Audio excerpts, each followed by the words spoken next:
Hi, I'm Misha Ketchell, editor of The Conversation. For democracy to work, people need to be well informed. That's why we work with academic experts to share their research and explain issues in the news. Everything we do is free to republish, but we need your support. Please donate to The Conversation by going to donate.theconversation.com or following the link in the show notes.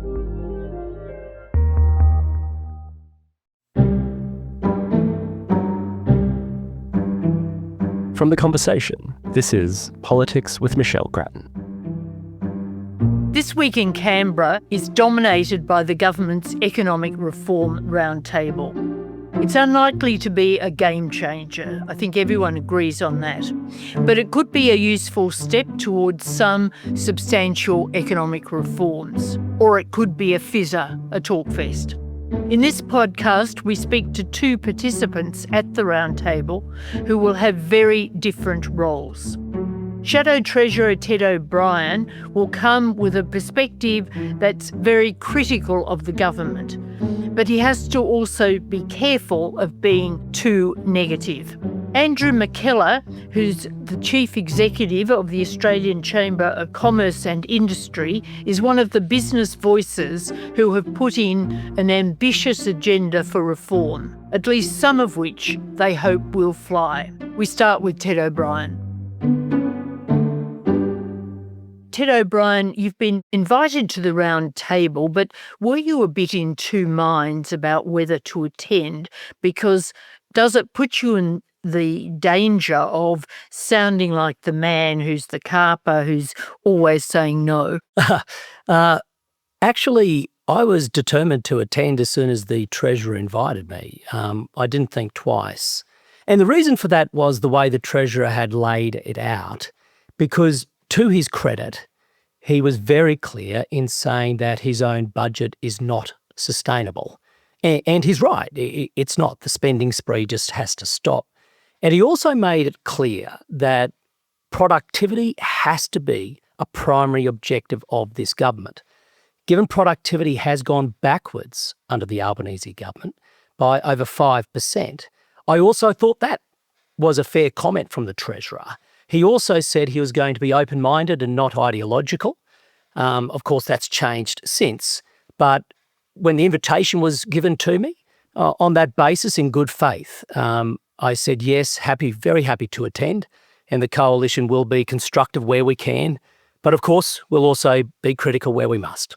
Now, on this question of productivity, you say it's gone backwards under the Albanese government, but in fact, it's been lagging for a whole decade at least under both governments. Why do you think it's so hard for us to make progress?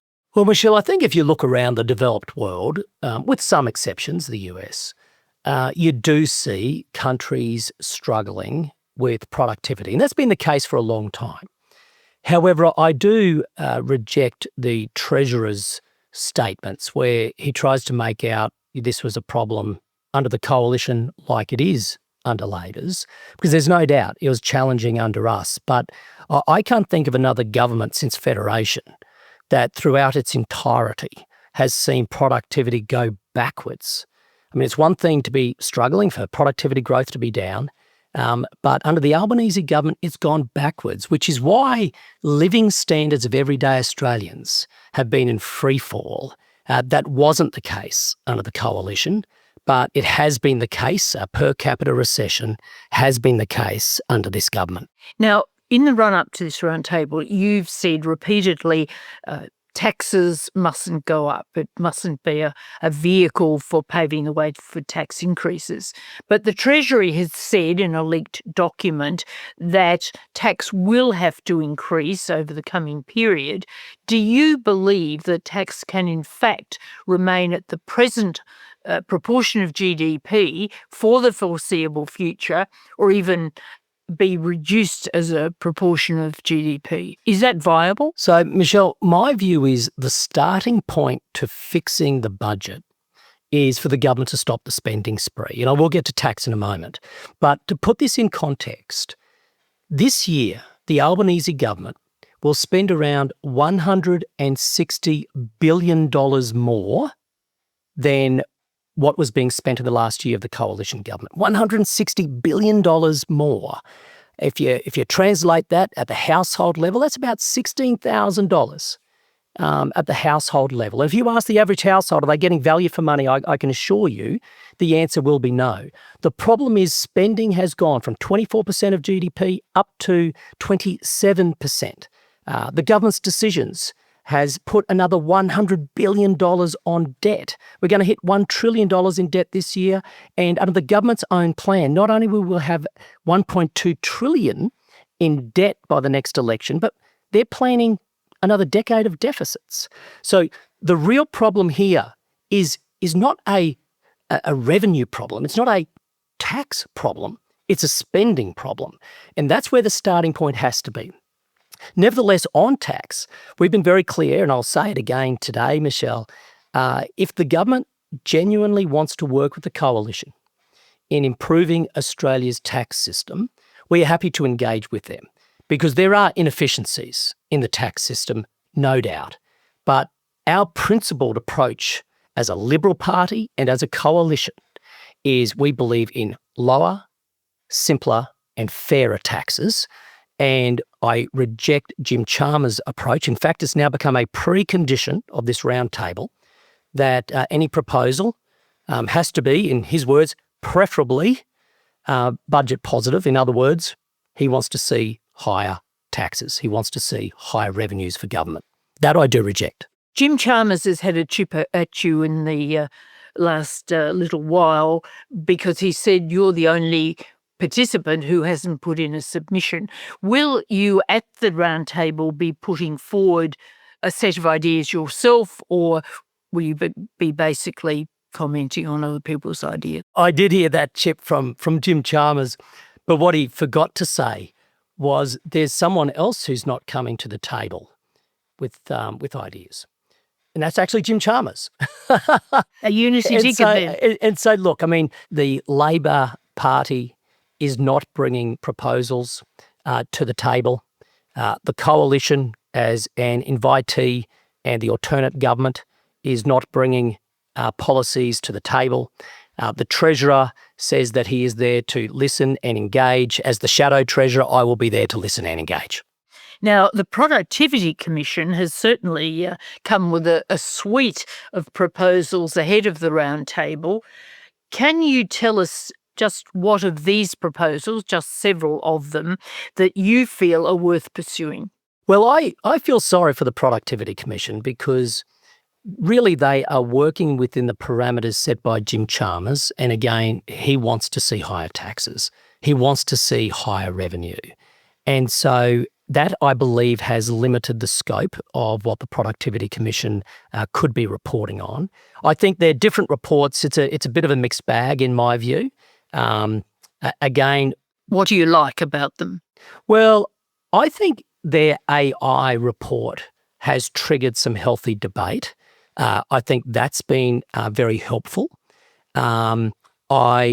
I don't like a lot of their tax comments, again, because we have some markers when we look at this roundtable. One of those markers is that you don't raise living standards by raising taxes, and therefore any suggestion of tax hikes, which I know Jim Chalmers wants, that goes against that basic principle.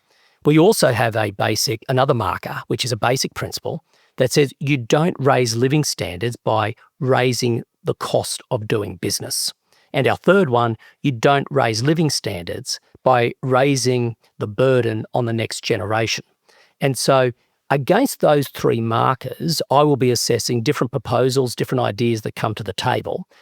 Therefore, the Productivity Commission's reports, it varied as I looked at those reports and applied those three markers.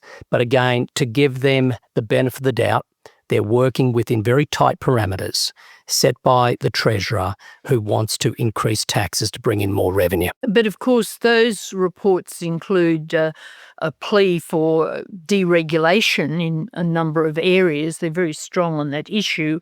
And as you say, AI, they tease out the issues there. Michelle, you're right. Can I just comment on that? I think you're dead right. So what did I really like about it? Number one, I loved the Productivity Commission's message about having a growth mindset. I think that is spot on, and it is exactly what Australia needs. We need to be ambitious for our country, and that requires a growth mindset. I also think they have defined what productivity is very well, which is it's all about living standards. And the fact that Australians are feeling poorer today is a symptom, a consequence of the drop in living standards under the Albanese government. And then, AI and other things, they prompted some healthy debate. But nevertheless, those three markers for us are the way that we'll be assessing proposals, and that's how I've assessed the detail of their reports.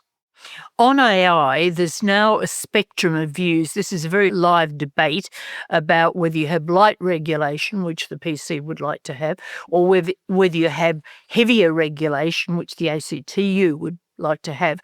Where are you on this spectrum? Well, if you define the spectrum as being at the heavy end is the ACTU's view, where you really have a central command and control of this new technology, where the union movement effectively has a veto on the use of the technology at the individual workplace.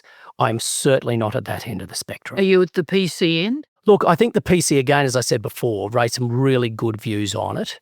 I think AI, of course, is not a theoretical thing. It's already here. We're already dealing with it. It's already impacting lives, already impacting businesses.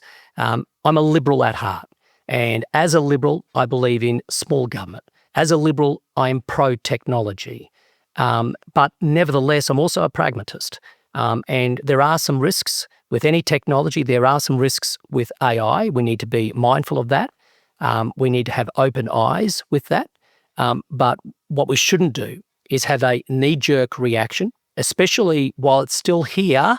It is nevertheless at an embryonic stage of its emergence. What we shouldn't be doing is overreacting like the ACTU, and I dare say a lot of the government wants us to.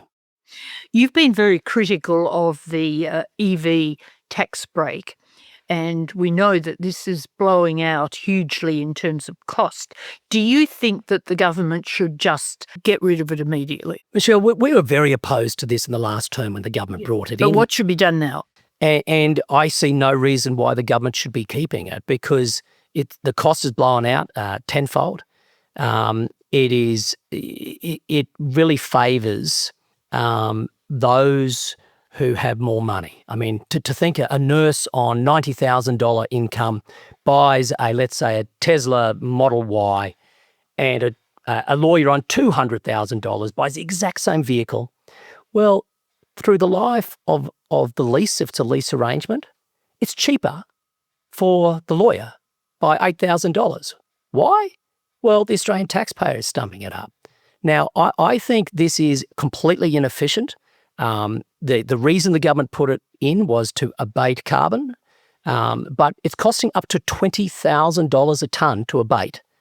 And if you compare that to the safeguard mechanism credit units, that's about $75 a carbon. So $75 versus $20,000. That's how much this costs. To date, I haven't seen any evidence that it is delivering as intended, and the cost is blowing out. And if the government wants to keep it, it's on them to explain why. The trend to EVs also has implications for road funding, as it increasingly cut into the revenue from fuel excise. Do you think there needs to be a total overhaul of this taxation regime affecting roads so that EVs are taken into account and the whole structure is changed? My principled approach is a simple one.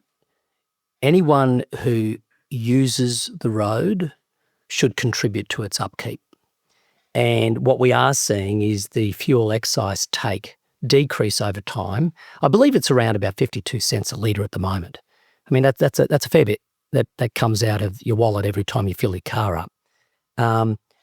And if we go back to the Coalition's view on lower, simpler, fairer taxation, this goes to the fairness piece. As a road charge, I believe we need to restore equity to road user charges. That means this has to be dealt with. We've been saying that to the government for years, by the way. They're now in their 4th year. They still haven't dealt with it. So the coalition says again, you need to deal with this issue. And any sensible reforms, we will engage in good faith, as we always do. In this area? In this area. Any sensible reforms, our approach will be to be constructive where we can. Now, the coalition is overhauling all its policies, and we hear a lot about the debate on net zero and energy policy generally. But in your economic area, what's your priority in terms of reviewing economic policies? Do you, for instance, already have work underway on tax reform, on what you're going to offer in 3 years on tax, on competition policy and the like, or are you leaving that to much closer to the election? The work has already begun on our economic policy development. Our going in position is that everything should be on the table. And, you mentioned rightly, Michelle, the importance of the energy debate. If you look at living standards in Australia and how much they are plummeted, living standards have dropped faster and deeper than any other developed economy in the world. You've got to start dealing with those things that are driving living costs up for people. Energy is a big one, which is again sort of takes me back to the round table. Why is it that the government is refusing to deal with energy policy at this week's roundtable, just like they're refusing to deal with industrial relations? Well, I think, to be fair, that we'll get something on energy policy because they have been having mini roundtables in that area. Chris Bowen has been running a couple of those. Well, the feedback I've had from industry is the roundtables being run are all about how the government can deliver on its failed policy sooner. It's not going back to basics because to this day, the government has never told the Australian people the cost of its energy plan. They're now in their 4th year. They have never, ever, ever come clean. And here we have this round table. It's not in the Productivity Commission's reports, by the way, either. What is the cost? And so for us, as we develop our policy for the next election, as Susan Lee has made it clear, our policies are up for review. Our values are not. We're already underway. Everything's on the table. And who we have... Which presumably still means nuclear in some form. Yes, including nuclear is being looked at, and we've been very open about that. But our focus, and again, I'll tie it to this roundtable, our focus is not 25 people locked in a room in Canberra. Our focus is 27 million Australians who are becoming poorer in an economy which is getting weaker as a direct consequence of the Albanese government's policies. We need to course correct that, and only a Liberal national government will be capable of doing that, which is why we've already started doing so much heavy lifting on policy, and we are out there engaging with those 27 million Australians, as many as we can get to, as frequently as we can. Now, just finally on the roundtable, obviously your job as Shadow Treasurer is opposition and criticism. But the country does need some consensus if it's to make economic progress. I think there's a wide view that's the case. So what do you and Jim Chalmers actually agree on? Just a couple of things. We can agree on his initial definition of the problem to solve. And that's a good start, which is the government's budget is not sustainable. I agree with Jim Chalmers on that, 100%. It is not sustainable, his own budget. The second thing I think we can agree on is the importance of productivity. And the numbers do the talking. The biggest drop in living standards that we've seen and the biggest drop in the developed world. So I am with Jim Chalmers on that. Where I think our views go in different directions is the role of taxation as a precondition of proposals coming to this round table. He wants to see more revenue for government.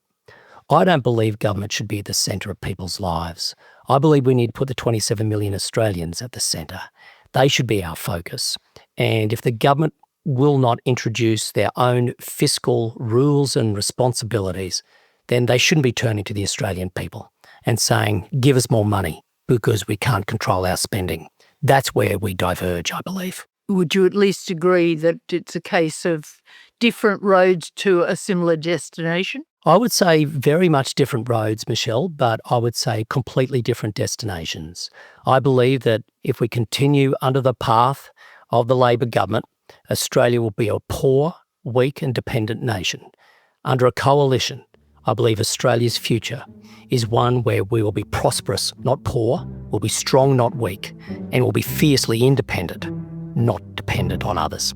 Ted O'Brien, thanks very much for joining us today as you go into these coming 3 days. Thanks very much.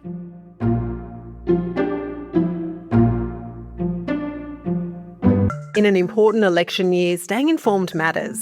At The Conversation, we cut through the noise with expert-written news and analysis you can trust.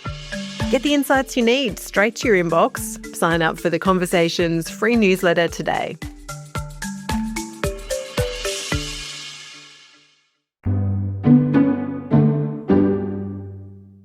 Andrew McKellar, from business's point of view, what are your priorities for this week's roundtable? Hi, Michelle. Look, I think we're very optimistic. We'll come to this roundtable, I think, with a desire to contribute positively. There are some very significant challenges that we do have to address. So, look, I think we commend the government for the fact that they are doing this, that they're putting a focus on productivity. We think there should be a focus on a number of areas. Red tape has been mentioned a lot. The compliance burden that is there for business has grown significantly. We do need to address it, and it will make a difference. There's a range of areas where we can look at that. Innovation, technology, the rollout of artificial intelligence, we've got to make sure we take advantage of that. It should be a very positive opportunity. And equally, we've got to look at what happens with business investment, capital deepening. That's an important part of the productivity challenge moving forward. We've seen, a pretty weak business investment performance over a long period of time. So anything that can be done in that space. So look, there's a lot to talk about, but hopefully we can make some progress. Business put in a joint submission some weeks ago. Are the business representatives going to act in a unified way at this meeting, or will you sort of go your own ways? Oh, look, I think there's a lot of common ground across those business representatives that are in the meeting. But equally, we've reached out and we've spoken to many of the other participants. There are, I think, some very clever people who are coming along. So, we want to listen. We want to contribute. Let's make some progress. I think we'll go into it with that spirit, because I think there'll be a lot of people with something to contribute to the discussion. Do you think it's meaningful, though, to talk about productivity when, in effect, industrial relations is off the agenda? The government's made that pretty clear. Well, I think what they've said is they're not going to reverse the changes, the measures that they put in place in legislation in the last parliament. That's understandable. Mostly business wasn't very keen on this. No, and that's still the case. And we do believe that a number of those things have been to the detriment of productivity. So look, there are some ideas. We don't think that workplace arrangements or industrial relations is off the table. We think that going back and changing a number of those measures is what the government is concerned about. So there are ideas that we'll put forward that do go to workplace arrangements, and let's see whether that's something that is ultimately considered. You've mentioned deregulation, and the chair of the Productivity Commission has put this rather nicely as hairballs that inhibit the system. I think it's clear that in many of the areas like housing, like the approvals of big projects, what the blocks are, and yet nobody seems able to move them. How do you think a breakthrough or many breakthroughs can be made, given that we really know the problems? Well, I think there are some areas of common ground emerging. People are pointing to housing. So there's been a lot of talk about how we address the challenges of housing affordability. Fundamentally, that can only be done if we get supply moving in the housing and construction sector. Regulation, the National Construction Code is a big part of what's holding that back. There does seem to be a common recognition now that that's an issue, and finding a way to ensure that we get that code back to something that's more workable. Currently, 2,000 pages of regulation. You attach to that about 165 different Australian standards. It stacks up to a huge pile of paper and regulation that's got to be complied with. No wonder when you add on top of that, all the processes at a state level in terms of, land release and planning approvals, environmental approvals, then, the building approvals process, it can take many years to go from the initial idea of creating a residential land development and actually getting to the point where you can get keys indoors. So we think there's scope there. It is an area that does involve federal government, state government and local government. So it is complex, but there does seem to be a recognition that we need to do something in that space. Now, on tax, of course, as soon as the round table was announced, everybody came out of the blocks on the whole tax issue. What do you think realistically needs to be done? We know there's not going to be a great tax switch, but what can be achieved, and what do you think of the Treasury view in that leaked paper that taxes need to increase, will have to increase? Well, we don't agree that taxes need to increase. I think we would say, government has a spending problem, not a revenue problem.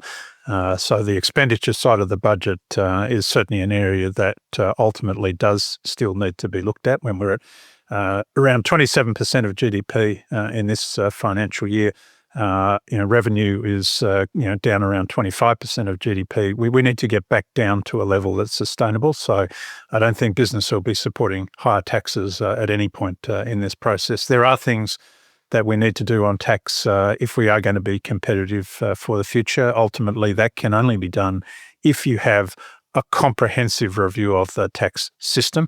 You can't be just sort of trading off within narrow areas of the revenue base. And I think that's one of the criticisms that we would have had of the model that the Productivity Commission brought forward recently in its interim report.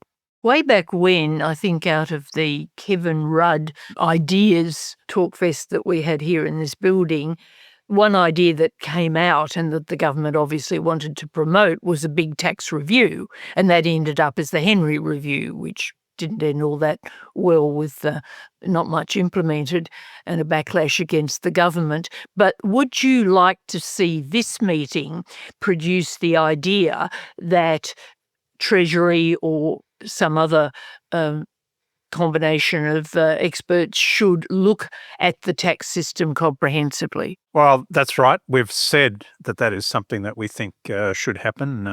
You have to take this one step at a time, and I think having that comprehensive review at the start of the process. Ultimately, if you don't have the courage to carry through on that, then it will lead to nowhere. But I think this is where, there will be a challenge for the government at some point in the future. It has to determine how it's going to spend some of that enormous political capital that it's accrued.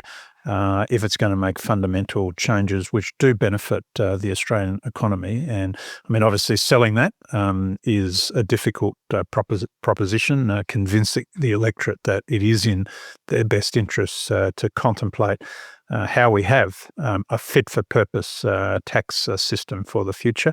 Then I think, we've got to start somewhere. And I think having that comprehensive process is an important part of that. With everything considered, everything on the table. And look, I think one of the things we'd point to here, and there is a recognition that I think, potentially the next 3 days, it's an opportunity to kickstart again a discussion about how we make the Federation work more effectively. The states have a big role in all of that, but they have many inefficient taxes. Things like stamp duty, for example, are a dead weight on the economy.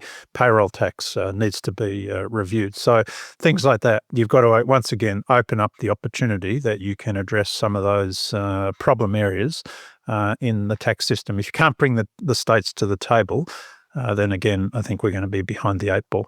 So what you're saying is, because we know the sort of reaction if a comprehensive review was announced out of this, what you're saying is the government should be willing to spend some of that political capital on a comprehensive review. I do think so. That's what we would be urging them to look at doing. They've got the opportunity. They have a very significant majority now.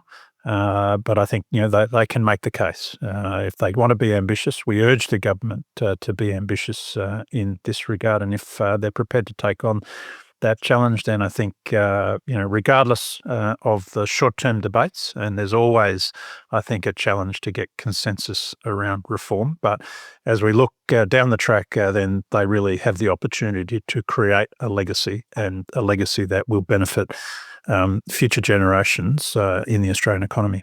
Do you think the government's going into this meeting with some predetermined agenda? Look, I don't think so. I mean, obviously, government will have workshopped a lot of the options. It's not necessarily rocket science. So I think, I would expect they've had a lot of advice from their agencies, from their central departments about the sorts of things that could be contemplated, and some of those things will be in common with the sort of agenda that business is bringing. So, I think all the indicators we have are, they're up for a discussion. They want to try and get consensus. It's not a decision-making meeting. Ultimately, the decisions will fall to government. But we can create momentum, and we can, I think, pinpoint some of the, productive veins, of activity which can be explored. Just finally, you're sounding quite upbeat, but business after the last summit, the Jobs and Skills Summit, early in the government's term, felt that it had been dudded, that really the unions had been pulling the strings behind the scenes, and that the government had been preparing to deliver an agenda to the unions, which in fact it did. Do you have that fear this time? Partly, obviously, businesses trying to be united to head off any such problem, but are you really worried about being dudded? Well, I think, we all learnt from that previous experience, and you're right, for many of the business delegates that were at that Jobs and Skills Summit, aspects of it were unedifying, and the results, I think, in some regards took us in the wrong direction. Equally, though, let's hope that government has also learnt something from that experience as well, because I think some of the things that happened subsequently, damaged the relationship between business and government for a period. There was an enormous amount of goodwill going back in 2022. We had some ups and downs since then, but again, I think now business is standing ready to be constructive, to be positive. It's a conversation that we have to have. I think business is up for that challenge, and we want to see something good come out of it. So we, you take government at face value on this, and we'll be there in that spirit. Andrew McKellar, thanks very much for talking with us today. And that's all for today's podcast. Thank you to my producer, Ben Roper. We'll be back with you again soon, but goodbye for now. Production by Ben Roper. Theme music by Lee Rosevere. The Conversation is a not-for-profit media organisation. Sign up to our daily newsletter for evidence-based news and analysis, including articles from Michelle Grattan, or listen to more of our shows wherever you get your podcasts.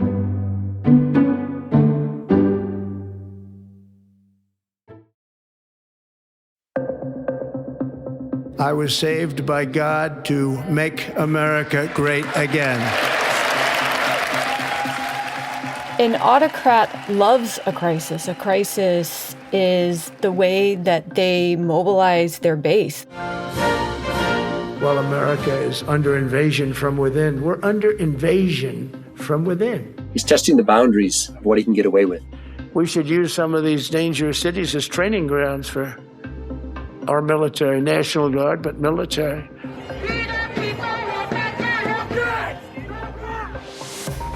We've asked 6 of the world's preeminent scholars how we can measure the make of an autocrat. It's a recipe of sorts, tried and tested by the most infamous leaders in history. Hugo Chavez in Venezuela. Vladimir Putin in Russia. Joseph Stalin and Adolf Hitler. Viktor Orban in Hungary. He's basically bulletproof in terms of criminal prosecution. Join us from December 29 as we explore Trump, the making of an autocrat, from The Conversation.